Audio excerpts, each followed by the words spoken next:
Awali aktivitas dan pelayanan Anda melalui renungan pagi menjadi putra dan putri Allah. Terdengar panggilan Roh untuk mengangkat salib, dan mereka yang mengangkat salib akan menemukan bahwa salib mengangkat mereka.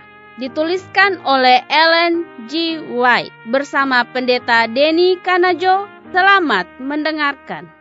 Shalom, salam sejahtera untuk para pendengar dimanapun Anda berada saat ini.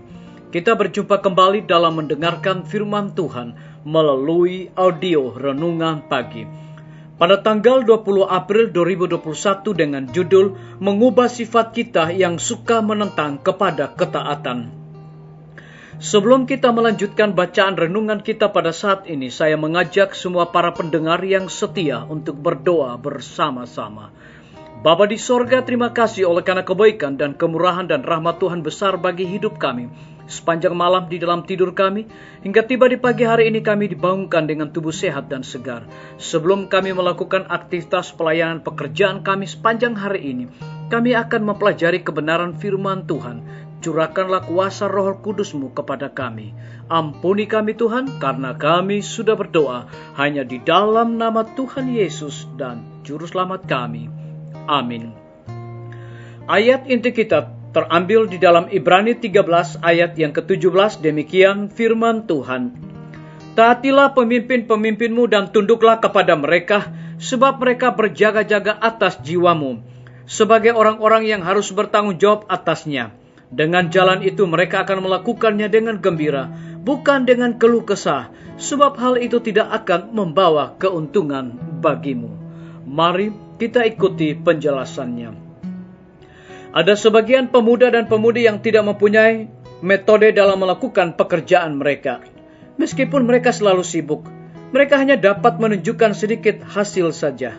Mereka mempunyai pemikiran yang salah tentang pekerjaan dan berpikir bahwa mereka sedang bekerja keras, sedangkan jiwa mereka telah mempraktikkan metode dalam pekerjaan mereka dan mengabdikan diri mereka dengan penuh akal budi kepada apa yang mereka harus lakukan.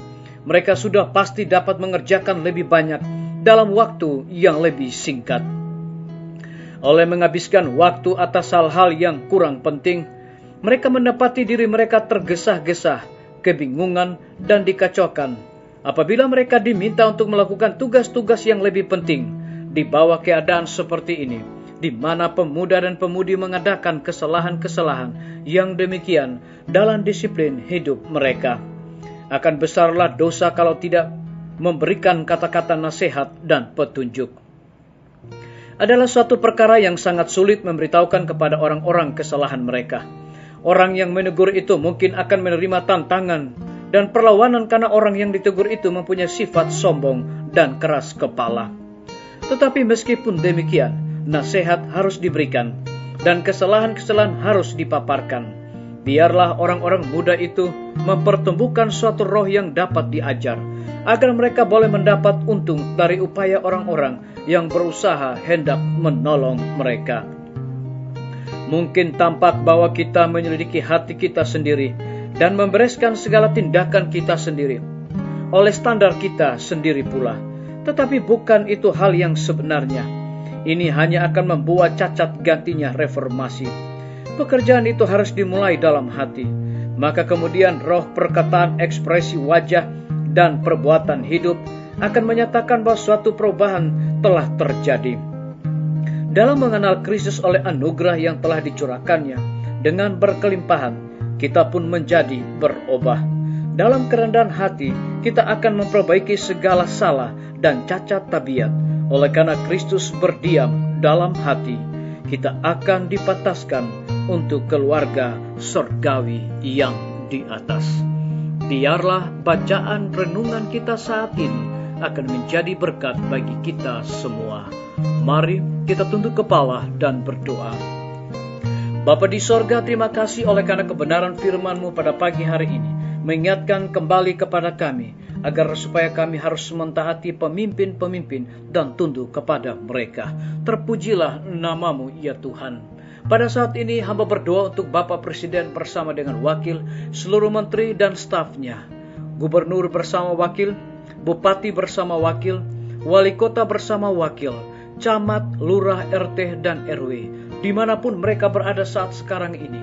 Kiranya Tuhan curahkan hikmat pengetahuan sorga kepada mereka, agar mereka dapat mengatasi setiap persoalan dan masalah-masalah bencana alam yang terjadi.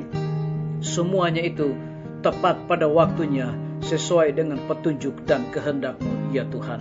Kami juga berdoa untuk para tim medis. Tuhan berkati dokter, perawat, bidan, semua para pekerja kesehatan yang ada di setiap rumah sakit, puskesmas yang ada di Indonesia. Mereka melayani tanpa pamrih dan mengenal lelah. Oleh sebab itu Tuhan, berikanlah kekuatan, kesehatan, dan dedikasi di dalam pelayanan kepada mereka. Kami berdoa untuk semua guru-guru, kepala sekolah, dan semua anak siswa kami, dimanapun mereka berada saat ini Tuhan.